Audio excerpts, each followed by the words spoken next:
हरे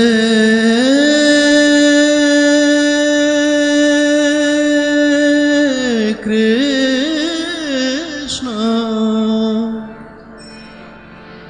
हरे कृष्णा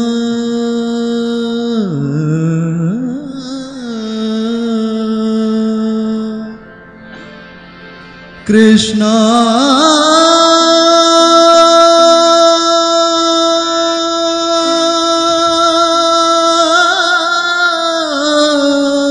निताई गौर प्रेमानंदे। श्री श्री राधा श्याम सुंदर भगवान की, श्री लाडीली लाल की, श्री बरसाना धाम की, श्री पीली पोखर धाम की, बसंत पंचमी महोत्सव की, निताई गौर प्रेमानंदे। आज के इस सुंदर पवित्र त्योहार पर आप सबका पीले पोखर में स्वागत है। हरि बोल। सबसे पहले मैं बिना भूले ये बात बताना चाहता हूँ कि ये जो आपको सुंदर नज़ारा दिखाई पड़ रहा है ना, पे पूरा पेंटिंग किया हुआ और बहुत सारी चीज़ें हैं, उस तरफ जाएंगे तो आपको बहुत सुंदर पीली पोखर लीला का चित्रपट भी मिलेगा। श्री चैतन्य सेवा ट्रस्ट और कई सारी संस्थाएं, श्री चैतन्य सेवा ट्रस्ट यानी हमारा ट्रस्ट, जिसका नेतृत्व इस कार्य में इस ग्रेस गौरांग प्रभु ने किया था। बहुत सारी भक्तों का उसमें सहायता है। इन्होंने सब मिलकर पिछले फरवरी से इस दिसंबर तक इसका पूर्ण जीर्णोद्धार किया है। इसलिए बहुत सुंदर, देखिए वहाँ पर देखिए कितने सुंदर चित्रपट निकाले हैं। इसके लिए वो बंगाली आर्टिस्ट आया था, उसने 3 महीने में ये पूरे सब पेंटिंग किया हुआ है, बहुत ही सुंदर। तो वहाँ पर एग्जैक्टली आप लोगों के पीछे वहाँ पर बहुत बड़ा चित्रपट है जिसमें राधा रानी अपने हाथ धो रही है जल के अंदर। तो पीली पोखर की कथा कहाँ से शुरू करें, यही बड़ा प्रश्न है। लेकिन किंतु आज बसंत पंचमी है इसलिए वहीं से शुरू करेंगे। वसंत पंचमी को ब्रज के 45 दिन होली का आरंभ होता है। ब्रज में 45 दिन की होली होती है, तो उसका आरंभ आज से होता है। वास्तविक जब संध्या आरती होती है 4:30 बजे, उत्थापन आरती होती है, उसी से रंग उधेड़ना शुरू हो जाता है और ये होली का उत्सव आरंभ होता है। सब ठाकुर जी जितने भी हैं, पता नहीं हमारे ठाकुर जी क्यों नहीं, लेकिन सारे ठाकुर जी जो हैं वो पीला वस्त्र पहनते हैं सभी जगह पर, सारे मंदिरों में। यहाँ तक कि फूल भी पीले ही पहनते हैं, अलंकार भी पीले ही पहनते हैं, धोती लहंगा फरिया भी पीला पहनते हैं। उनको भोजन भी पीले ही रंग का दिया जाता है। क्या क्या पीला होता है बताओ? गुजरातियों को ढोकला ही याद आता है। दाल, पीली रंग की दाल, पीला रंग का केसरी भात, हाँ, फिर पीले रंग की खीर जो केसर डाल के बनाई जाती है, और आलू की पीली सब्जी, हल्दी डाल के इडली। उस प्रकार के सारे व्यंजन जो है, मिष्टान हो या नमकीन हो या तला हुआ हो, पकवान हो, सब कुछ पीला रंग का। और पुजारी जी भी पीले रंग का वस्त्र पहनते हैं, यहाँ तक कि कथा करने वाले भी पीला ही पहनते हैं। तो उसको येलो डे नहीं कहते हैं, उसको बसंती वस्त्र कहते हैं। ये सब जो अंग्रेज़ों के डेज है ना, सब बकवास है, पूरी तरह से बकवास है। उसमें कोई आध्यात्मिकता नहीं है, केवल स्वार्थी फन है ना, फन वही फन है। वो जो इस प्रकार का फन वो एंजॉय करते हैं, वही फन बन के उनको डसता है बाद में काल के रूप में। आज कौन सा दिन सबको पता है ना अंग्रेज़ों के अंदर, लेकिन हमारे महाराज जी ने एक लंबा प्रवचन दिया है कि वो कैसे एक दुख भरा दिन है, इसको अंग्रेज़ों ने एक अलग रूप दे दिया जो झूठ है। हम इतना उसमें उखड़े हुए हैं कि हम उसका नाम भी लेना नहीं चाहते, क्योंकि वास्तविकता में आज का दिन जो है वो वसंत पंचमी का दिन है।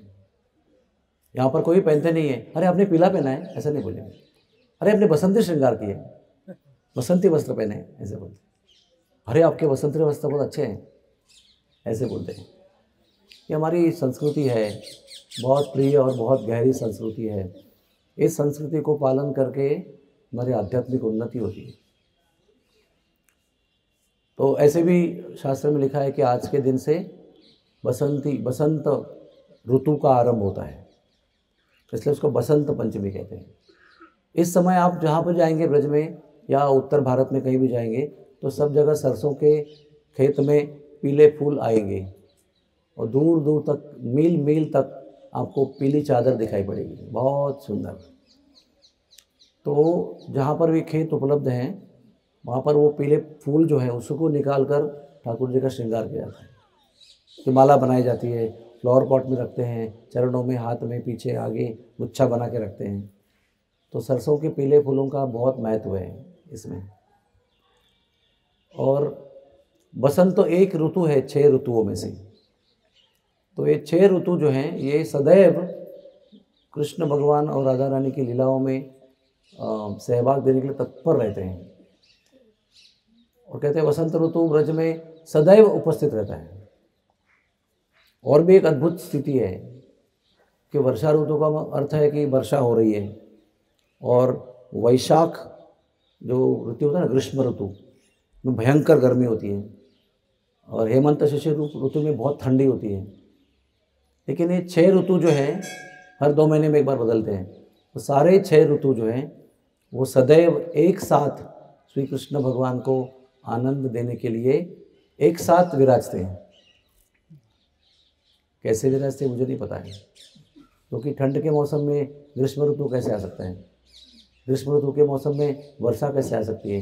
लेकिन जब भगवान की जो इच्छा होगी वो ऋतु प्रकट होगा, क्योंकि वही खड़े रहते हो दरवाजे के बाहर, है ना। एक तरह से बुलाएंगे तो वो ये हाजिर हो जाते हैं। जैसे हाजिर होते हैं उनका सारा परिणाम वातावरण में प्रकट हो जाता है। ऐसा है सुंदर वसंती उत्सव है। वसंती उत्सव में, जिसको फाग उत्सव भी कहते हैं। क्यों फाग कहते हैं? फागुन का महीना इसलिए उसको फाग उत्सव भी कहते हैं। और फाग उत्सव का एक शब्द में व्याख्या की जाए, आनंद। आनंद ही आनंद, आनंद ही आनंद ही आनंद, यही उसकी एक व्याख्या है। मैंने यहाँ पर कई साल अनुभव किया है कि जब ये उत्सव शुरू होता है तो सब लोग एकदम आनंद में रहते हैं। गरीब से गरीब, धनी से धनी केवल आनंद लुटाते हैं। और इस आनंद को व्यक्त करने के लिए रंगों को उधेड़ते हैं सब लोग। अपने हृदय में जो प्रेम है उसको प्रकट करने के लिए रंगों का उपयोग करते हैं। रंगों के माध्यम से प्रेम प्रकट करते हैं। Exchange of love through the medium of colours. ये बहुत ही उच्च कोटि का उत्सव है, उच्च कोटि का प्रेम उत्सव है। बट हमने बचपन से, क्योंकि हम शहरवासी हैं ना, तो हमारे बचपन से इस उत्सव का एक विभत्स स्वरूप हमने देखा है, बहुत घिनौना, जिसको हम समझते हैं कि यही है, वो ऐसा ही होना चाहिए। लेकिन जब ब्रज में आए तब हमको समझ में आया कि ये तो विकृति है, यहाँ पर प्रकृति है, यहाँ पर प्रकृति का दर्शन होता है। उसी की विकृति शहर में दिखती है। वो जोर ज़बरदस्ती कन्याओं के सुंदर बालों पर ऑयल पेंट डालना, कीचड़ का बॉल फेंकना और बहुत प्रकार के केमिकल का रंग भरा हुआ फेंकना किसी के मुंह में, किसी की गाड़ी में कांच फोड़ देना, क्या क्या भयंकर द्वेषपूर्ण कार्य करते हैं। इस होली को मनाने के भाव से, मतलब उद्देश्य से, कारण से बहुत दूसरों को कष्ट हो, पीड़ा हो, नुकसान हो, इस प्रकार का कार्य करते हैं। लेकिन जब मैंने गोस्वामियों से चर्चा की तो उन्होंने बताया कि ब्रज में एक सुंदर प्रकार की पौधा होता है या औषधि होती है, वो इस समय आती है। जैसे कि कुछ पौधे ना एक विशिष्ट समय पर आते हैं। तो वो पौधा इस समय पर उसका प्रचुर मात्रा में मार्केट में मिलता है। अब किसी भी पनवारी के पास जाओ आपको मिल जाएगा। तो वो जो है उसके पत्ते निकालते हैं और पानी उबाल कर उसमें डाल देते हैं और बंद कर देते हैं उसको। हम लोग क्या बोलते हैं, सिमरिंग। उसको गर्म करके बंद करते फिर पत्ते डाल देते हैं। तो पत्ते गर्म पानी में डालते ही वो रंग छोड़ना शुरू कर देता है, और वो जो रंग छोड़ने के बाद तो पत्ते निकाल लेते हैं, और वो ऊन पानी जो है, रंगीत रंग बिरंगी पानी जो है ऊन, वो ऊन पानी पिचकारियों में भरकर लोगों पे चलाते हैं।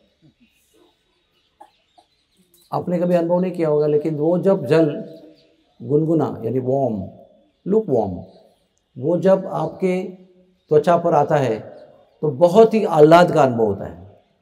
त्वचा जो है ना खिल जाती है एकदम। अभी त्वचा खिल जाना क्या है, आपको अनुभव करना पड़ेगा।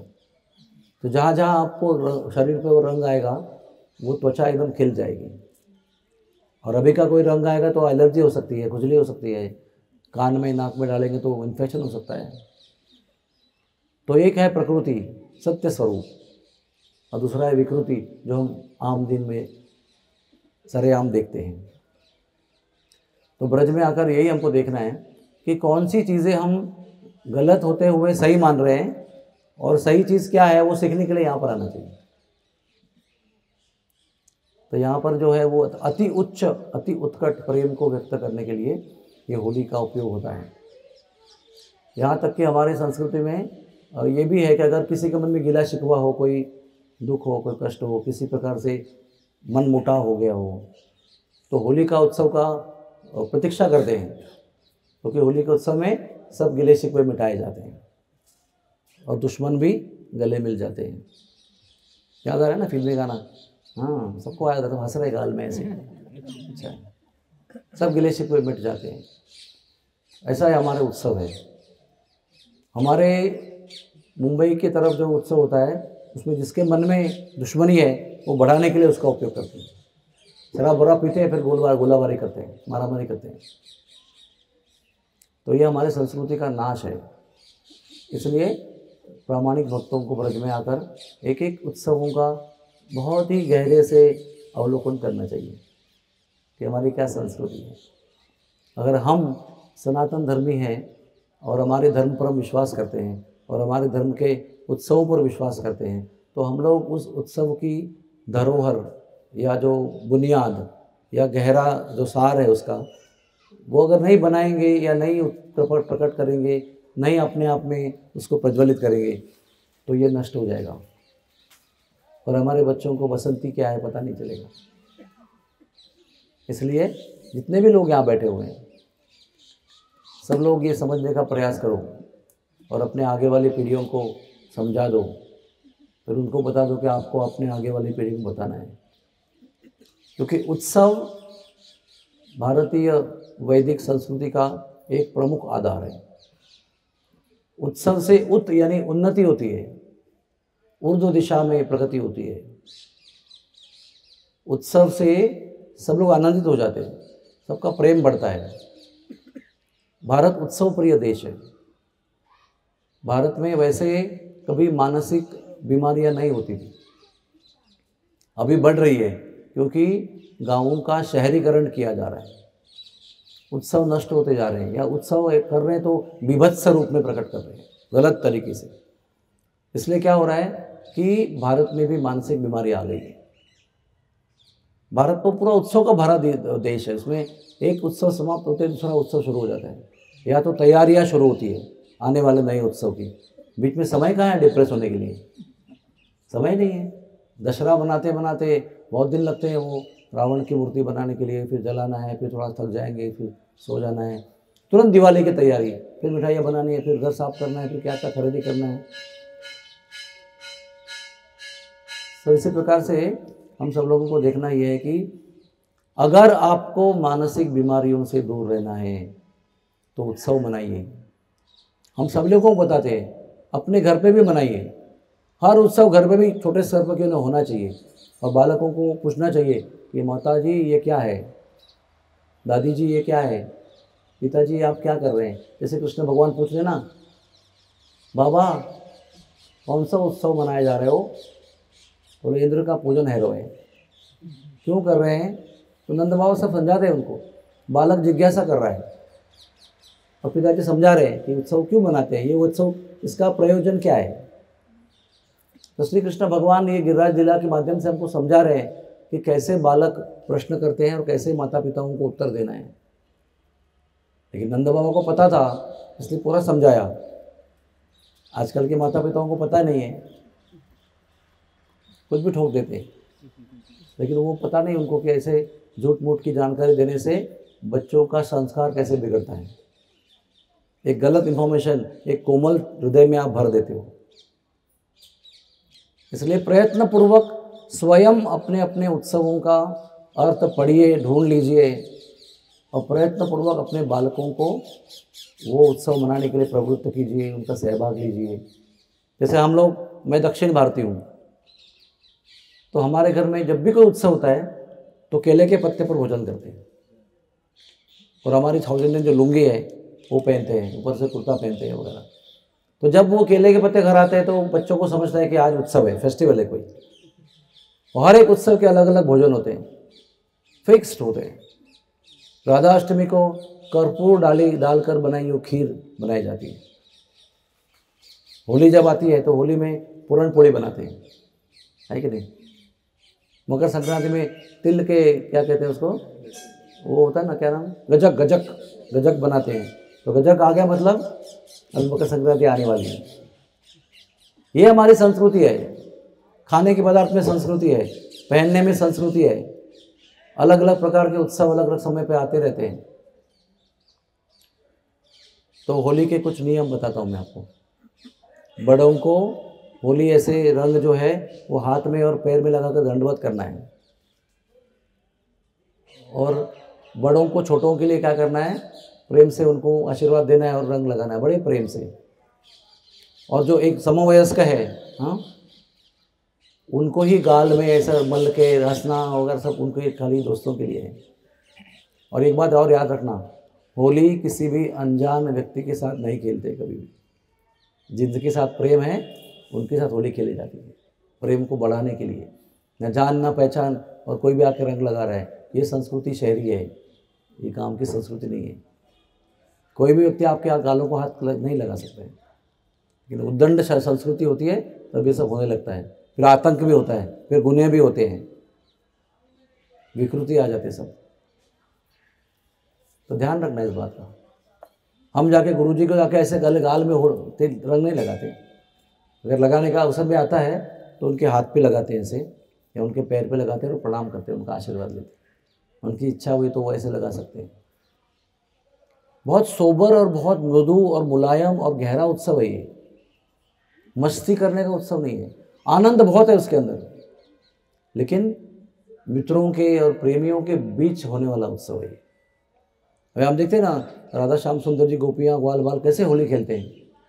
मैं अभी एक वर्णन पढ़ रहा था, एक रणवारी गांव है, कहते हैं कि होली के उत्सव के मद में ग्वाल बाल एकदम मदमस्त मदहोश हो गए थे। ऐसा वर्णन है कि वो होली के खेल से ही, कोई नशा नहीं कर रहे, होली खेल खेल के ऐसा क्या कहते हैं, झिंग यानी ऐसा झूल रहे हैं, बिल्कुल इंटॉक्सिकेटेड। और मधुमंगल चल रहा है, कमल किनारे कहाँ चल रहा है, सुबल कहाँ चल रहा है, सब पता नहीं चल रहा है उनको। कोई आके सवार रहे उनको, अरे इतना नशा में हो गया है, ऐसा लगता है। आनंद है वो पूरा। और छुप छुप के सामने से गोपियों पर, क्योंकि उनका आपस में इतना प्रेम है। तभी भी बहुत सारा कहने के लिए समय बहुत कम है। संक्षेप में कहना चाहता हूँ कि जो होली करते हैं ना, होली हम बोलते हैं जिसको होली, वो होली का उत्सव इस जगह पे आरंभ हुआ था। होली नाम का जो उद्गम है वो भी बरसाने से हुआ है, राधा रानी के धाम से। तो अभी संक्षेप में कहानी बताता हूँ। ये जो महीना है ना, अभी आज कौन सा महीना चल रहा है, फाल्गुन शुरू हो गया, आज पंचमी है। तो अभी कुछ दिन के बाद में नहीं, आज माघ महीना, सॉरी, माघ महीने की शुद्ध पक्ष की पंचमी है। उसके बाद में फाल्गुन महीना आएगा।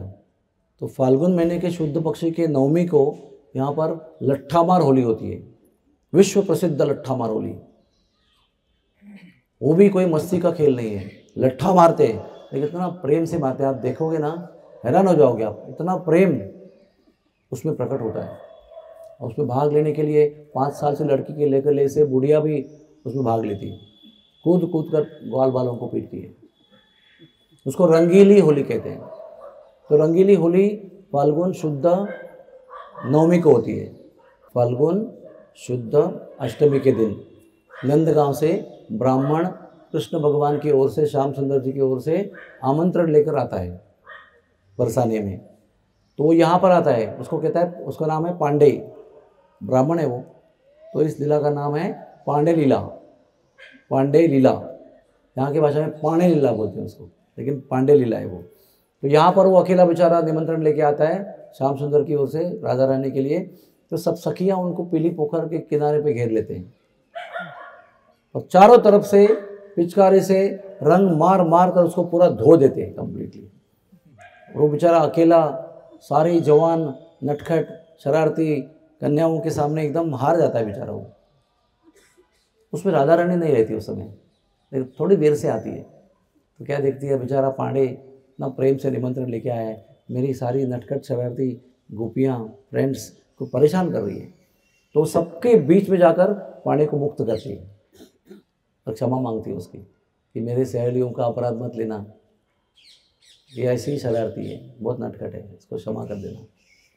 फिर वो देखती है कि वो पूरा रंग से भिगा हुआ है, तो उसको अपने घर ले जाती है। वो घर जाकर सुगंधित ऊन जल की व्यवस्था करती है स्नान करने के लिए। भीगे हुए कपड़े उतारने के पश्चात राजशाही राजा, मतलब उसके पिता जो राजा है ना, वैसे कपड़े निकाल कर रखती है। फिर पांडे जी बढ़िया स्नान करते हैं गर्म पानी से, जो परेशानी में ठंड लग रही है, और तो गर्म पानी सुगंधित जल से स्नान करते हैं।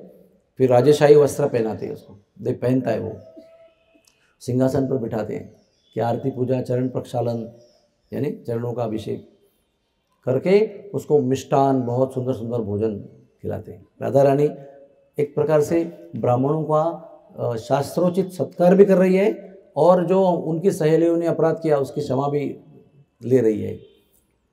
उतने में कीर्ति मैया को पता चलता है कि कोई पांडे ब्राह्मण नंदगांव से आया है निमंत्रण लेकर, तो इतनी खुश हो जाती है, वो अंदर से रसोई से लड्डू लेके आती है और ब्राह्मण को देखती है और सीधे उसके मुंह में भर देती है, 1 2 3 4। तो इसको कहते हैं लड्डू होली। पहले हुई पानी लीला, उसके बाद में लड्डू होली। आज भी इस लड्डू होली के उपलक्ष्य में श्री जी मंदिर के अंदर से एक तरह से राजा रानी के घर से लड्डू फेंकते हैं, और आज भी वो ब्राह्मण के निमंत्रण के रूप में नंदगांव के हुरियारे सज धज कर, नंदगांव के बालक जो है सज धज कर, ढाल लेकर, अलंकार पहनकर, पिचकारियाँ रंग लेकर, रंग का निमंत्रण लेकर श्री जी मंदिर पहुंचते हैं। और फिर जैसे वो पहुंचते हैं ना, वो अलग दिखते हैं। कभी आओगे तो बहुत रंग बिरंगे वस्त्र पहनते हैं, बहुत ज़्यादा रंग बिरंगी। जैसे समझे आपके बीच में कोई सैनिक आ गया, तुरंत पहचानोगे ना, ऐसा पूरा लदा हुआ है, बॉम्ब गोलियाँ, ये बंदूक चाकू सब, तो आप समझेंगे कि ये सैनिक है। उस प्रकार से वो होली के सैनिक हैं, हुरियारे। जब वो आते हैं तो उन तुरंत देखते हैं कि अरे आ गए सब लोग, आ गए आ गए। तो तुरंत श्री जी के गर्भगृह से अनंत लड्डुओं का वर्षा होता है, और वो जो हुरियारे आए हैं उसको पकड़ते हैं, वो प्रसाद मानते हैं, अपने आप को जेब में डालते रहते हैं, पकड़ते चला, कूदते हैं, मारामारी करते हैं वो लड्डू पकड़ने के लिए। लड्डू उस दिन का वहाँ प्रसाद श्री जी का बहुत ज़्यादा महत्वपूर्ण है। हमारे तुम्हारे जैसे लोग जो है वो उस दिन अष्टमी के दिन मंदिर में बहुत सारे लड्डू दान कर देते हैं, और वो सारे लड्डू जो है वो फेंकते हैं अंदर से पुरोहित लोग, और इस प्रकार से ये निमंत्रण लीला समाप्त हो जाती है। अगले दिन वही सारे ग्वार बाल सज धज कर हुरियारे बनकर दोबारा आते हैं, 4 बजे के पास आते हैं, श्री जी मंदिर जाते हैं और वहाँ पर राधा रानी को प्रणाम करते हैं, कहते हैं आइए सखी जी लीला करने के लिए। तो सब सखियाँ उतर आती हैं, और यहाँ पर एक गली है, इसका नाम है रंगीली गली। तो रंगीली गली में ही वो होली खेली जाती है। एक तरह से नंदगांव के हरियारे आते हैं, और जब वो आ रहे हैं तो उन पर छतों से, बिल्डिंग से, पहले मंजिल से रंगों का वर्षाव होता है और प्रेम की गालियां बकते हैं। वो मैंने आपको बता सकता क्या बोलते हैं, लेकिन बहुत प्रेम से बोलते हैं। वो सुनने वाले को क्रोध नहीं आता है, बताने वाले को भी बुरा लगता नहीं है। बड़े प्रेम से उनको टोकते हैं और रंगों का वर्षाव करते हैं, सूखा रंग, गीला रंग, सब कुछ। और फिर क्या होता है, फिर वो पहुंच जाते हैं आमने सामने। और जो माताएं जो हैं, जो युवा अवस्था की माताएं हैं, वो लट्ठा लेके आते हैं और नया जोड़ा पहन के आते हैं। यहाँ पर व्रज में, बरसाने में, होली में कोई भी पुराना ड्रेस नहीं पहनता है। होली के दिन, रंगीली होली के दिन, गरीब से गरीब आदमी भी चराने का क्यों ना हो, नया शर्ट पहन के आएगा या नया दो कुर्ता पहन के आएगा। ये यहाँ का रिवाज है। क्योंकि होली के दिन अगर कोई पुराना वस्त्र पहनता है मतलब वो दरिद्री है, इसलिए कोई भी उस दिन पुराने वस्त्र नहीं पहनते। तो वो भी नया जोड़ा, मैं देखा हूँ 40,000 50,000 की साड़ी पहन के आते हैं स्त्रियाँ, पूरा पल्लू ओढ़ के, पूरे अलंकार पहन के, और 15 दिन जो इसको तेल में रगड़ा हुआ है ऐसा बाम्बू लेके आते हैं, लठ। और फिर आते ही बरसते हैं सब ग्वाल वालों के ऊपर। उनके पास एक गद्दी होती है ऐसे हैंडल वाली, ठाक ठाक ठाक उसको लेते रहते हैं। उस पर एक दो बार एक साथ में 3-3 4-4 गोपियाँ जो है वो लट्ठा प्रहार करती हैं और उसको बचाते रहते हैं ऐसे ऐसे। और उस दिन गवर्नमेंट की तरफ से रंगीली गली में कई ट्रक रेती रज जो है उतार देते हैं। और जब ये 4 बजे उससे शुरू होता है, अराउंड 5:30-6 बजे समाप्त होता है, वो पूरे रास्ते पर एक कण भी आपको रज नहीं मिलेगा। उल्टे गड्ढा खोद खोद के वो भी रज लेके जाते हैं। जिस जगह पर ये लट्ठामार होली का सुंदर उत्सव संपन्न हुआ है उसकी रज लोग घर ले जाते हैं प्रसाद के रूप में, रंगीली होली। और रंगीली होली में लट्ठा मार होने के बाद में जो लट्ठा खा रहे हैं, तो लट्ठा मार के हो गया तो जाकर वो गोपियों के चरण छूते हैं और उनको फगुआ देते हैं। देखो मैंने बहुत सारे इंपॉर्टेंट शब्द आपको बताए, कितना अटेंशन है मुझे पता नहीं है। तो फगुआ देते हैं, फगुआ। फगुआ का अर्थ क्या है, जो होली का खेल में हार जाते हैं उनको गिफ्ट देना होता है गोपियों को। तो उसमें वस्त्र होते हैं, अलंकार होते हैं, पैसे होते हैं और कोई उपयोगी वस्तु होती है, वो सब लेके साथ में आते हैं। जैसे मार खाते हैं पहले, फिर उनको गिफ्ट देते हैं और उनके चरण छूकर उनका आशीर्वाद देते हैं और गोपियाँ उनको आशीर्वाद देती, प्रेम का आशीर्वाद। तो फिर नवमी के दिन यहाँ पर जब गोपियाँ आती हैं, ग्वाल बाल भी आते हैं, तो पहले सब मिलते हैं और प्रेम का मिलन होता है। फिर सभी सखियाँ और सखा मिलकर ये तय करते हैं कि हम लोग भी होली शुरू करेंगे, विल स्टार्ट द होली। तो नियम बनाते हैं। तो अभी पहले कहते हैं कि हम सूखी होली खेलेंगे, फिर जब मन लगेगा तो गीली होली खेलेंगे। गीली का मतलब क्या होता है, पिचकारी से। और सूखी का मतलब रंग लेकर उसको लगाना, गाल में लगाना वगैरह। तो रंगीली होली की सूखी होली शुरू होती है और वो इतने कम समय में इतना उसमें क्या कहते हैं उसको, बहुत गहरी हो जाती है, इंटेंस हो जाती है, तीव्र हो जाती है। और उस गहरे होते हुए होली में कृष्ण का पक्ष ग्वाल वालों के साथ में हारने लगता है और गोपियाँ उन पर हावी होना शुरू हो जाता है कुछ ही क्षणों में। तो जब श्याम सुंदर देखते हैं कि ग्वाल बाल और हम लोग हार रहे हैं, तो श्याम कुछ सुंदर गुस्ताखी करते हैं, चालाकी करते हैं, चुपके से पिचकारी निकालते हैं और राधा रानी को मारते हैं। अभी रंग में भंग हो गया ना। अभी आपका नियम था कि जब सूखी खेलना है तो सूखी खेलना है, उसके बीच में गीली नहीं खेलना है। तो इनकी चालाकी देखकर जो है वो नाराज हो जाते हैं गोपियाँ। राधा रानी तुरंत खेल बंद कर देते, बस करो, बंद करो, क्या हो गया। तो श्याम सुंदर ने बहुत चालाकी की है। हमारा नियम था कि हम सूखी होली खेलेंगे, फिर जब समाप्त होगा तो हम तय करेंगे अभी गीली होली खेलना है। लेकिन श्याम सुंदर ने बीच में पिचकारी मारकर ये प्रयास किया है कि राधा रानी को अभी हम क्या कहते हैं उसको, नामोहरम मुझे डिफीट कर देंगे। तो क्या करते श्याम सुंदर जी, गालों पर निशाना बनाकर पिचकारी मारते। लेकिन राधा रानी भी इतनी तत्पर है कि तुरंत हाथ से उसको रोक देती है। जैसे यहाँ से आ रही है और ये आने वाली है, ऐसे रोक देती है। लेकिन वो पिचकारी इतनी फास्ट है कि वो हाथ में लगकर उड़कर ऐसे गाल में आ जाती है, कुछ बिंदु उसमें से। और वो गोरे गोरे गालों में वो गुलाबी गुलाबी जल बिंदु जब पड़ते हैं तो राधा रानी इतनी सुंदर दिखती है कि कृष्ण पिचकारी मारने वाले दिखते रह जाते हैं। क्योंकि वो सौंदर्य देखना चाहते हैं कि वो सुंदर सुंदर गुलाबी बिंदु जो है राधा रानी के सुंदर कपोलों पर जब विराजमान है तो इतना सौंदर्य बढ़ता है उनका। तो पहले तो शरारत कर रहे हैं, लेकिन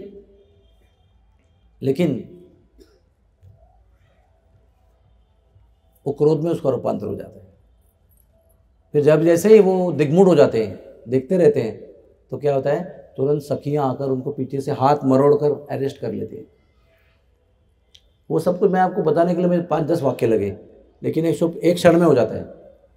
कब पिचकारी मारी, कब रुकवाई, कब गाल पे आई, कभी हो गया, कभी पकड़ा, कभी हाथ मरोड़ के अरेस्ट कर लिया। तो कृष्ण को जब भी अरेस्ट करते हैं तो जब भी कोई समस्या होती है तो वो मुकदमा जाता है ललिता के पास। क्या किया जाए इस गुनहगार का, इसने होलिका नियम का उल्लंघन किया है। तो ललिता सब निर्णय लेती है और कहती है इसको 3 सज़ा दी जाए। पूछूंगा मैं कितने लोग सुन रहे हैं, ये कितने लोग म्यूजिक सुन रहे हैं। एक सज़ा ये है कि उसके मुंह पे काला पोता जाए। हाँ, उसके मुंह पे काला पोता जाए। और दूसरी सज़ा ये है कि ये जो मैंने पहना है ना, ये बहुत क्या कहते हैं उसको, मान का लक्षण है। जिसको भी पहनाते हैं उसका सम्मान कर रहे हैं, और हम स्वयं भी पहने रहे तो हमारे भी सम्मान का प्रतीक है वो। और जब मैं आपका आंखें खींचता हूँ यानी मैं आपका अपमान कर रहा हूँ। आपको याद होगा ना, महाभारत युद्ध में वो उत्तरा अपने भाई से कहती है, हे उत्तर भैया, जब तुम कौरवों के सेनापतियों को परास्त करोगे तो उनके दुपट्टे छीन के लाना, मैं अपनी गुड़िया को पहनाऊंगी। अर्थात क्या है, छीनना यानी अपनाना। तो इसका दुपट्टा छीनेंगे, उत्तरीय वस्त्र, और इसके पीछे एक गाली लिखकर पीठ पर छोड़ देंगे उसको, चले जाओ यहाँ से, आगे हम खेलेंगे नहीं आपके साथ। वो गाली भी क्या है हम आपको बता नहीं सकते। तो फिर कृष्ण को वो भी जो निर्णय लिया है गुनाह का, वो अमल भी करना है ना। तो ललिता ने निर्णय तो ले लिया, फिर सखियाँ और कस के मरोड़ के उसको लेके आती हैं। और काला कौन पोतेगा काजल, राधा रानी स्वयं अपने हाथों से पोछे। तो एक थाली लेके आते हैं काजल भरी हुई, राधा रानी धुआओ अपने हाथ। अन्य समय हम काजल कैसे लगाते हैं, ऐसा निकालते हैं और बड़े ही कोमलता से लगाते हैं। लकीर आखिरी श्रृंगार है, वो लास्ट फुल स्टॉप है, वो हो गया तो श्रृंगार पूरा हो गया। इस बार क्या करना है, पूरे 10 उंगली जो पंजा डुबा के पूरा ऐसा पोतना है उसको। तो वो पोतने के लिए उसको हाथ पीठ मरोड़ के लेके आते हैं राधा रानी के सामने, और राधा रानी को ऐसा करके राधा रानी पोछने वाली है तो कृष्ण क्या करते हैं, मुंह मोड़ लेते हैं। फिर 2 सखियाँ आती है और उसका गर्दन पकड़ती है टाइट, ऐसा हिलना नहीं चाहिए। फिर उसको काला पोतते हैं। दूसरी सखी एकदम उद्दंडता से उसका उत्तरीय खींच लेती है, भाग जाती है। और तीसरी सखी अभी पीछे जो जगह है कुर्ते पर, उस पर वो गाली लिखती है और जाओ अभी। इसका मतलब क्या, जहाँ जहाँ जाएगा पीछे वो लोग गाली पड़ेंगे। वो दीवार पे था ना, पिक्चर था ना, मेरा बाप चोर है, कहीं जाएगा तो देखेगा मेरा बाप चोर है। वैसे किधर भी जाएगा तो ये होली का गुनहगार है सब जगह पे। इस तरह से ये उत्सव यहाँ पर संपन्न होता है। तो ये घटना भी यही हुई है जो मैंने अभी बताई आपको। होली सबसे पहले, होली पहला न्योता इधर हुआ है, इधर होली का उत्सव हुआ है। बाकी कई सारी कहानियां यहाँ पर। संक्षेप में नारद मुनि यहाँ पर आए थे। नारद मुनि ने राधा रानी के जन्म के समय दर्शन करने के लिए आए थे वो, और उसके बाद में उनको कुतूहल था कि अभी वो बरसाने चली गई है, 3-4 साल की हो गई है, दर्शन करने के लिए आते हैं। तो राधा रानी यहाँ पर अपने सखियों के साथ खेल रही है और साथ में मेवा भी खा रही है। हमारे बच्चे खेलते हुए क्या खाते हैं, वेफर, चीज़ बॉल्स। ऐसे नाटक में भी काम करा ना बालक कोई, तो हाथ में चीज़ बॉल का एक पैकेट होता है, और नाटक के बीच में भी चीज़ बॉल खाते रहते हैं। और यहाँ पर मेवा खाते हैं बच्चे। तो राधा रानी और सखियाँ, हाथ में मेवा था। मेवा का मतलब क्या है, बादाम, पिस्ता, काजू, किशमिश, इस प्रकार के चीज़ों को मेवा कहते हैं, जो हेल्थ के लिए भी अच्छा होता है। तो राधा रानी भी मेवा खा रही है, सबको खिला रही है और खेल रहे हैं सब लोग। उतने में नारद मुनि आते हैं। तो नारद मुनि बहुत वैसे स्वीट है, लेकिन बच्चों के लिए तो जटा वटा, गेहुआ वस्त्र और तपस्वी चेहरा बहुत अजीब लगता है ना बच्चों को, ऐसे कोई जीव उनको हमेशा देखते नहीं है। तो उनको देखते ही राधा रानी ना, बालिका राधा रानी भाग जाती है। और मैया भी सामने खड़ी है, छोटी है ना बालिका, अभी अकेले खेलने लायक नहीं है, छोटी सी कन्या है। तो तुरंत माँ की ओर भाग जाती है। माँ तुरंत उसको उठा कर गोद में लेती है और मुंह छुपा लेती है मुंह गोद में, और देखने रही है अभी, उसे छुप छुप के देख रही है नारद मुनि को। मैया कह रही है, अरे लाली, यही तो हूँ बाबा है जो तुम्हारे जन्म के समय पर आए थे, तुमको गंडा बांध के चले गए थे, बड़े कृपालु हैं। तुम बता नहीं पा रही है बालिका को, कैसे बताएगी? लेकिन क्या उसके मन में भाव है कीर्ति मैया के कि ये आए इसलिए तुम्हारी आंखें खुल गई, ये आए इसलिए तुमने किल्लोल करना शुरू किया, ये आए तब तुम सुनना शुरू किया। उनको पता नहीं राधा रानी का भाव क्या था उसके पीछे, लेकिन उनको यही पता है कि नारद मुनि आए इसलिए हमारी गूंगी कन्या जो है बोलने लगी, हमारी अंधी कन्या देखने लगी, हमारी बहरी कन्या भी सुनने लगी। तो वो बताना चाह रही है लेकिन वो बता नहीं पा रही, लेकिन वो भाव व्यक्त कर रही है कि इसमें डरने की जरूरत नहीं है, ये तो बड़े कृपालु बाबा हैं, बड़े दयालु हैं। फिर भी वो छुप छुप के देखती है। नारद मुनि ऐसे बड़ी बड़ी आंखें करके, क्या कहते हैं ना, विस्मय चकित सौंदर्य को देखकर भाव विभोर होकर उनके पास पास आ रहे हैं, लेकिन उनकी बड़ी बड़ी आंखें देखकर राधा रानी और डरती है। तो मैया कहते डरो मत, उनको मेवा दो। तो तुरंत राधा रानी अपने हाथ से ऐसे मेवा दे देती है, ऐसे मुंह माँ की गोद में, माँ की वक्षस्थल में वो दे देती है। नारद मुनि वो मेवा खाते हैं और आनंद विभोर होकर नाचने लगते हैं, उनकी आंखों से प्रेम की आशीर्वाद है। ये लीला यहाँ पर हुई है प्रियेश्वर महादेव के पास। फिर एक दिन शंकर जी महाराज दर्शन करने आए राधा रानी के, क्योंकि राधा रानी के भी बाल रूप के दर्शन गोलोक में नहीं होते हैं। तो सारे संत ऋषि, नारद मुनि जैसे देवता सब लोग यहाँ पर आते हैं। तो यहाँ पर नारद भगवान शंकर जी आए और राधा रानी वहाँ पर रेंग रही थी, यानी she was crawling over here. तो शंकर जी ने प्रणाम किया उनको। तो राधा रानी बड़ी प्रसन्न हो गई, बालिका राधा रानी, और उन्होंने कहा कि आप नहीं निवास करो, इसी कुंड में मेरे आप निवास करो। तो ये बन गए प्रियेश्वर महादेव। प्रिया यानी राधा रानी, तो प्रियेश्वर महादेव के रूप में यहाँ पर बस गए राधा रानी की कृपा से। इस प्रकार से कई कई प्रकार से ये कुंड जो है बहुत दिव्य कुंड है। और जो लंबी कथा है मैं आपको संक्षेप में बता रहा हूँ कि राधा रानी रोज जाया करती थी नंदगांव कृष्ण के लिए भोजन बनाने के लिए, क्योंकि दुर्वासा मुनि का उनको वरदान प्राप्त हुआ था।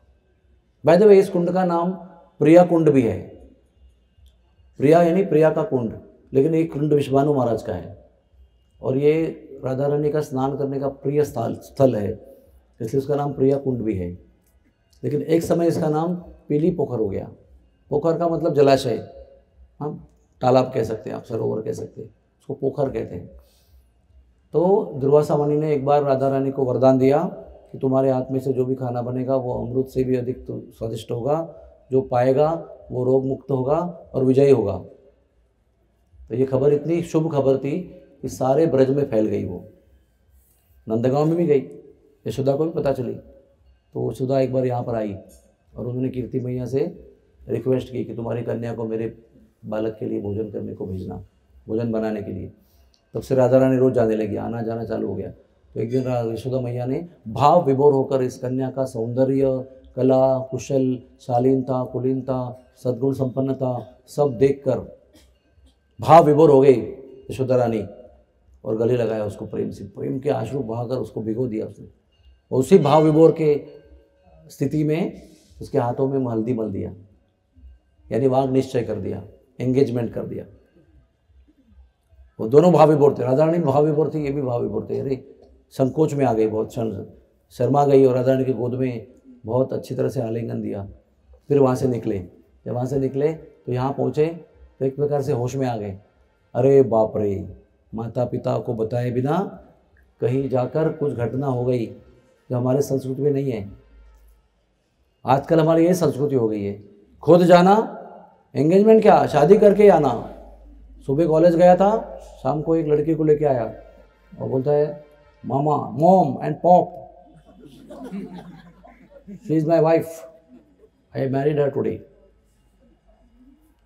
मम्मी माता जी को मोम बना दिया, मोम, और पिताजी को डेड बना दिया, है ना। और कोई संस्कृति नहीं है, माता पिता भी कुछ बोलते नहीं, हाँ वेलकम वेलकम कम। फिर एक दिन जाएगा साथ में दोनों और अकेला लौट के आएगा, बोला मॉम डैड मैंने उसको छोड़ दिया है।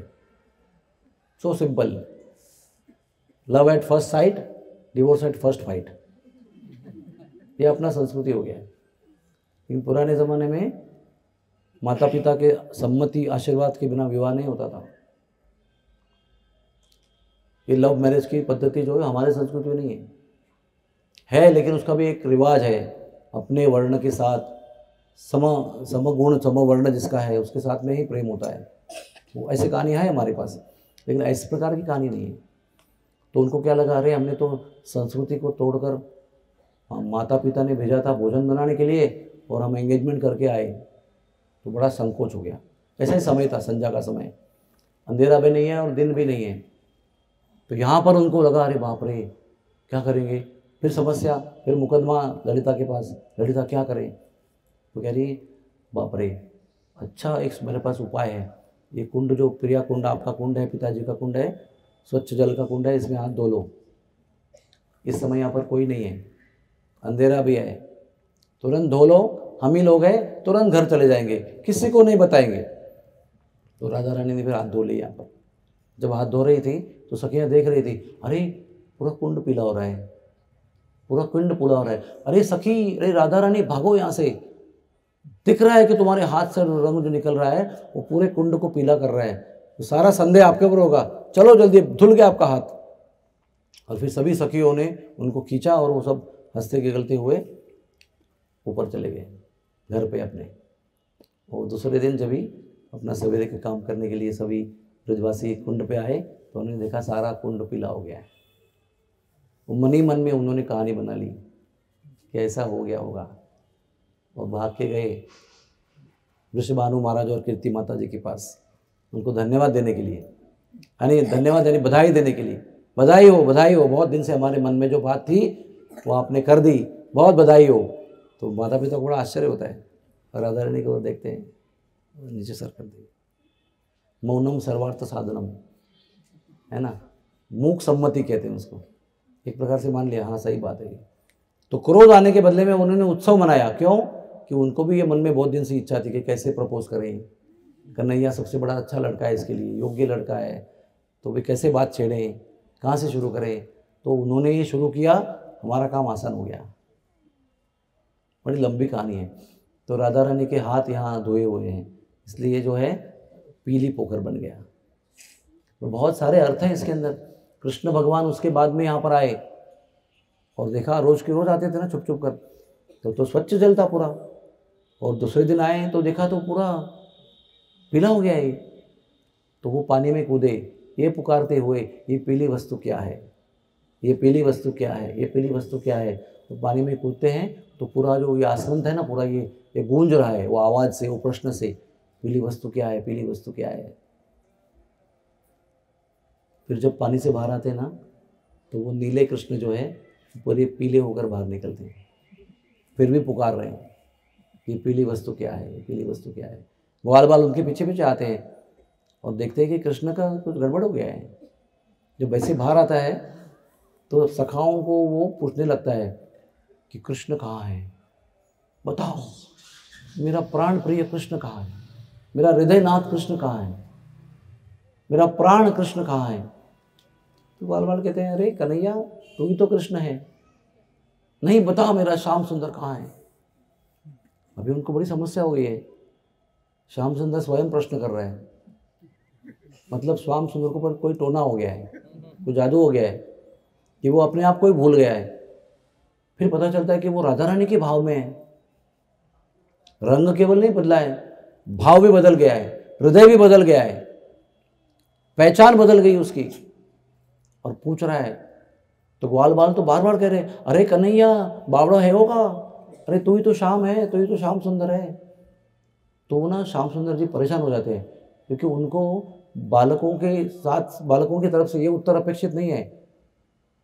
वो सोच रहे हैं कि ये हमारे सुहृद हैं, वो बताएंगे श्याम सुंदर कहाँ है, उल्टा वो डांट रहे हैं, अरे तुम ही श्याम सुंदर हो, तो उनको छोड़ देते हैं।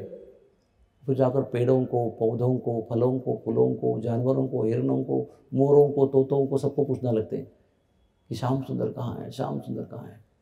अभी ग्वाल बाल बहुत डर जाते हैं, क्योंकि उनको पता है ना जब लौट के आएंगे और इसी मूड में घर पहुंचेगा और पूछता रहेगा श्याम सुंदर कहाँ है, तो मैया प्रश्न करेगी, अरे क्या खिलाया तुमने, धतूरा खिलाया उसको, क्या भांग पिलाया उसको, क्या किया तुमने, तुम्हारे साथ छोड़ा था, अच्छा था तभी, अभी पागल बन के लौट गया है।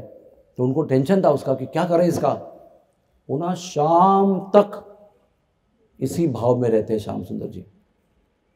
और शाम के समय पूरा दिन, हाँ पूरा दिन जाता है उसके अंदर, ग्वाल बाल पूरे परेशान है, अभी घर नहीं जाएंगे आज, क्योंकि घर जाएंगे कैसे, माता को मुंह कैसे दिखाएंगे, क्या हुआ श्याम सुंदर को, क्या किया आप लोगों ने, तो जवाब क्या देंगे, हमको पता ही चल रहा क्या हो रहा है। तो शाम को ना वो जो पीला रंग है ना, वो धीरे धीरे धीरे करके उतरता है। जब तक वो पीला पानी उनके शरीर पर जाकर उनके वस्त्रों को, हाथों को, पैरों को गीला और पीला कर रखा है, तब तक वो उसी भाव में रहते हैं। जब टपक टपक कर फिर टपकना बंद हो जाता है, फिर गीला वस्त्र रहता है, फिर वो भी सूख जाता है, उसके बाद में ये होश में आते हैं। और जनरली कभी भी हम कभी किसी भाव विभोरता में जाते हैं ना, तो हम थक जाते हैं। पता नहीं आपको कैसे समझाऊं कैसे ये, जब ऐसा भाव चढ़ता है कभी, उत्कट भाव किसी प्रकार का, जैसे पुत्र को फर्स्ट रैंक आया, तो उस भाव में माता पिता गले लगाकर बहुत रोते हैं, लेकिन उसके बाद में थक जाते हैं, क्योंकि वो उत्कट भाव का रोज का अनुभव नहीं है। तो कृष्ण भगवान जब भी वो कपड़े सूखते हैं तो थक जाते हैं और समझ जाते हैं। ग्वाल बालों को ग्वाल बाल पूछते कौन हो, तो मैं श्याम सुंदर हूँ। तो वो बोलते अच्छा हो गया, कैसे हुआ पता नहीं, पहले कैसे हुआ था पता नहीं, ठीक कैसे हुआ पता नहीं, चुपचाप घर चलो। आज के दिन का रिपोर्ट माता पिता को नहीं देंगे कि आज क्या हुआ, क्योंकि क्या बताएंगे, तो आज इनका रिपोर्टिंग माता पिता को नहीं हुआ नंद बैठक पे। तो गुरु महाराज बताते हैं कि ये जो पीला रंग है, जो प्रश्न पूछा था ना, पीली वस्तु क्या है, ये राधा रानी का प्रेम है, जो उनके हाथों के हल्दी के माध्यम से जल में प्रवाहित हो गया। कृष्ण प्रेम, राधा रानी का प्रेम। तो कृष्ण उससे भाव विभोर हो गए, परास्त हो गए, अपना अस्तित्व खो गए, वो अपनी पहचान, मतलब आइडेंटिटी क्राइसिस, मैं कौन हूँ यही भूल गए वो, और कुछ ही अलग बक रहे हैं। लेकिन उसका अर्थ ये है कि राधा रानी का सर्वोच्च प्रेम जो है वो इस जल में है। और अभी मैं आखिरी बार एक रहस्य की बात बताता हूँ कि जब राधा रानी इसमें अपने हाथ धो रही थी, जब राधा रानी अपने हाथ धो रही थी जल में, तो हाथ का जो रंग है वो धीरे धीरे पानी में फैल रहा है। आप विचार कर सकते हो, हाथ का रंग जो है धीरे धीरे पानी में मिल रहा है, दिख रहा है आपको, ऐसे जा रहा है आगे पानी में। और राधा रानी भी भाव विभोर होकर ऐसा हाथ मल रही है, और ऊपर सा अंतर ध्यान होने के भाव में ऐसे विचार कर रही है कि सगाई तो कर दी मैं, ये मैया ने, इसको विवाह में रूपांतर करे। देखो विचार क्या चल रहा है, द्वंद्व है मन में। ऑप्शन नंबर 1 विवाह किया जाए, ऑप्शन नंबर 2 विवाह नहीं किया जाए। क्या करूं क्या करूं क्या करूं, हाथ मल रहे हैं पानी में। विवाह करूंगी तो सारा जो चटपटा खेल है, छुप छुप के मिलना, कोयल बन के संकेत करना, कभी कोयल बन के ही मिलना कोकिला वन में, कभी मोर मोरनी बनकर मिलना, कभी श्री जी के मंदिर से पीछे की जगह है वहाँ खड़े होकर इशारे करना नंदगांव की ओर, कहाँ जाना है, कहाँ मिलना है। ये उत्सुकता, ये एंग्जाइटी, एक प्रकार का कुतूहल सब समाप्त हो जाएगा, सब कुछ ऑफिशियल हो जाएगा। मैं बाकायदा घूंघट ओढ़ के घर पे रहूँगी, दिन रात कभी भी मिल सकती हूँ। ये एक एडवांटेज है कि रोज़ जो तड़पने का काम है वो नहीं होगा, और दिन रात शाम सुंदर को मिल सकती हूँ। लेकिन अगर मैं नहीं करूँगी विवाह, तो ये जो आनंद है, परकीय रस कहते हैं उसको, वो आनंद बहुत अद्भुत है, वो मैं टाल नहीं सकती। लेकिन उसमें तय नहीं कर पा रही हूँ कि स्वकीय में प्रवेश करूँ, स्वकीय यानी बाकायदा बीवी बनकर, पत्नी बनकर पति के घर में प्रवेश करना, और मिलना जुलना कोई अपराध नहीं है, अरे पति पत्नी मिलेंगे ही वो, इसको कहते हैं स्वकीय रस। और परकीय रस मतलब चुप चुप के मिलना, खत भेजना, पंछियों के द्वारा भेजना, या खुद लिख के हाथ से पहुंचा के आना, पेड़ में फूलों के बाजू में लगा के आना, इशारा करना, उसको परकीय रस कहते हैं। तो हाथ धो रही है, हाथ स्वच्छ हो गए, लेकिन निर्णय नहीं हो पा रहा है विवाह करूं कि नहीं करूं, करूं कि नहीं करूं। उतने में फिर वो सखियां देखती है कि पूरा कुंड पीला हो रहा है, फिर भगा लेके जाते हैं उसको। तो वो जो भाव है स्वकीय परकीय का जो द्वंद्व है जिससे वो मल रही है, वो सब इस जल में है। लेकिन भाव विभोरता है, चाहे प्रश्न है लेकिन भाव विभोरता जरूर है। कृष्ण के प्रति अति उत्कट प्रेम का अनुभव है उसके अंदर। कृष्ण के ही विचार करते हुए, चिंतन करते हुए वो हाथ धोए हुए उसके अंदर। कृष्ण का प्रेम किससे बढ़ेगा? विवाह करने से बढ़ेगा कि अविवाहित रहते हुए चुपके मिलने से बढ़ेगा? यही विचार है। मेरे लिए क्या अच्छा है, मुझे ये अच्छा लगता है कि मैं ऐसे ही रहूं और चुप चुप के मिलूं, या मुझे अच्छा लगता है कि मैं विवाह करके घर पे ही चले जाऊं उनके, फिर रोज का वो चुप चुप के मिलने की जरूरत नहीं है। मुझे क्या अच्छा लगता है उसका विचार ही नहीं है। क्या करने से कृष्ण का आनंद बढ़ेगा? और कृष्ण का आनंद यही इन हाथ धोने वाले क्रिया का मूल था। उसके आनंद का विचार, उसका प्रेम इस हाथ धोने के पीछे की क्रिया का मूल भाव था। तो साधारण जल नहीं है ये। अभी भी हाथ में देखिए आपको पीला दिखेगा। ये बोतल में डालेंगे तो बोतल में पीली दिखेगी आपको, एकदम चुल्लू लेंगे तो बिना कलर का दिखेगा। बोतल भर के लोग तुरंत पीला हो जाएगा, दिखेगा आपको। तो ये और एक इसमें लीला है कि ये ठाकुर जी की डोंगी लीला का प्रिय स्थान है। डोंगी लीला का अर्थ है बोट पास टाइम्स। यहाँ पर भाद्रपद महीने में विशिष्ट तिथि को विवाह, ये नौका लीला होती है, इसको डोंगी लीला कहते हैं। तो ये डोंगी लीला का भी बड़ा प्रिय स्थान है। हमारे रमेश बाबा जी ने 300 साल से लीला बंद थी क्योंकि इतना कीचड़ जमा हो गया था। कुछ धोते हैं, कुछ करते हैं तो मैला हो गया था, तो इसलिए डोंगी लीला बंद हो गई थी। तो रमेश बाबा जी ने स्वयं कार सेवा करके अपने भक्तों को लेकर पूरी हाथ से खुदाई की। उसके बाद जेसीबी लगाया और बहुत गहराई तक खुदा, तो स्वच्छ किया और नया जल डाला। फिर 4-5 साल के पहले नए सिरे से नौका विहार लीला शुरू हो गई। तो श्री जी का नौका विहार का भी बहुत प्रिय स्थली है ये। ऐसे अनंत लीलाओं का सागर है ये स्थान। और अभी मैंने आपको सारी लीलाएं संक्षेप में बताई है। जब पूरे विस्तार में बताएंगे मिनिमम 2.5 घंटा लगेंगे। एक के बाद बताते जाएंगे। सारी को मैंने संक्षेप में बता दिया आपको। आशा है कि आपको याद रहेगा, कम से कम नाम तो याद रहेगा कि इसमें क्या क्या हुआ था। रिवीजन करते, रिवीजन। सबसे पहला बसंती ऋतु का वर्णन किया और कैसे बसंत ऋतु तत्पर रहता है भगवान की सेवा में। उसके बाद में होली का अर्थ बताया और उसके बाद में पांडे लीला का वर्णन किया। उसके बाद लट्ठामार होली का वर्णन किया। उसके बाद प्रियेश्वर महादेव का वर्णन किया। उसके बाद नारद मुनि के आगमन का वर्णन किया। और उसके बाद में कैसे राधा रानी ने यहाँ पर हाथ धोए और ये कुंड पीला हो गया, उसका वर्णन। 3 शर्तें किसकी? नहीं, शर्त नहीं, दंड। दंड दंड क्या दंड दिए तुमने? 3। एक तो काला करेगा चेहरा, काला पोत देना है, और दूसरा दुपट्टा उत्तरीय वस्त्र खींच लेना है, और तीसरा डैश डैश डैश लिखकर उनको भेज देना है। बोलो होली के रसिया की। अनंत लीलाएं होली की, अनंत लीलाएं। मैं तो खेलूंगी ना होली कभी सांवरे के संग, मैं तो खेलूंगी ना होली कभी सांवरे के संग, गोरो रंग झड़ गयो चढ़ आयो कारो रंग, मैं तो खेलूंगी ना होली। क्या कह रहे हो? मैं तो गोरी गोरी सी थी, इसके साथ होली खेली मैं तो काला रंग चढ़ा है मुझे ऊपर। री ठाड़ो नंद कुमार याही पे क्यों न डालो रंग। ये कि अकेला खड़ा है पेड़ के पास, क्यों ना सब उसको घेर कर रंग से धो दें, क्यों रंग नहीं डाला जाए इसके ऊपर। बहुत सारे सुंदर सुंदर गाने। अरे महीना फागुन को, अरे क्या शर्माना इस महीने में, क्या लज्जा करनी है, क्या संकोच करना है। अरे महीना फागुन को। एक बात बताना, मैं जरूर बताऊंगा आपको दोबारा।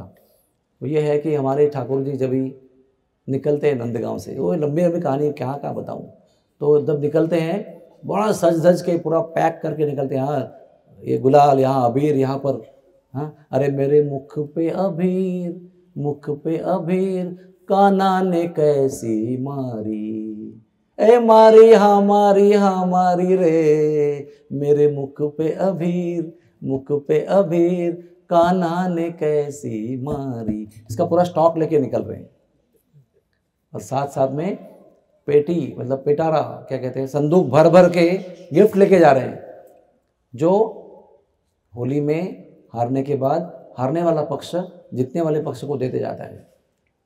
जब भैया हम कोई गेम खेलने जाते हैं तो हम जीतने के लिए जाते हैं कि हम कप लेके आएंगे, और हमारे कन्हैया जी हारने के बाद क्या देना है वो भर भर के लेके जा रहे हैं, और यहाँ पर आकर हारते हैं, जानबूझकर हारते हैं, और वो तैयारी करके जो लाया है ना वो सबको दे देते हैं गोपियों को, क्योंकि वो ये बताना चाहते हैं, आचार्य बताते हैं, यहाँ के आचार्य हमारे गुरुदेव बताते हैं कि होली का जो खेल है वो हारने के लिए होता है। भगवान अपने भक्तों के सामने हारना चाहते हैं और भक्तों का गौरव करना चाहते हैं, इसलिए सक्षम होने पर भी, हावी होने की शक्ति होने पर भी बार बार राधा रानी के सामने होली में हार जाते हैं। और जो देते हैं ना उसको कहते हैं फगुआ। क्या बोलते हैं? फगुआ उस वस्तु का नाम है जो आपने हारने के बाद दिया है, चाहे मिठाई हो, धन हो, अलंकार हो, वस्त्र हो, चरण छूते हैं। और वो फगुआ जो गोपियों को मिलता है वो गोपियाँ भी लोगों को बांटती हैं। तो हमें भी कई बार फगुआ मिला है, कभी अंगूठी मिली है, कभी कुछ मिला है, कभी अलंकार मिला है। देखो ये माला जो है ना, आपको बहुत प्रश्न उठते होंगे क्या क्या पहनते हैं प्रभु जी। तो ये सारी प्रसादी है जो भी मैं पहन रहा हूँ। ये जो अभी मैं पहना हुआ हूँ ये यज्ञ में मुझे नंदगांव के गोस्वामी ने पहनाया था इस बार।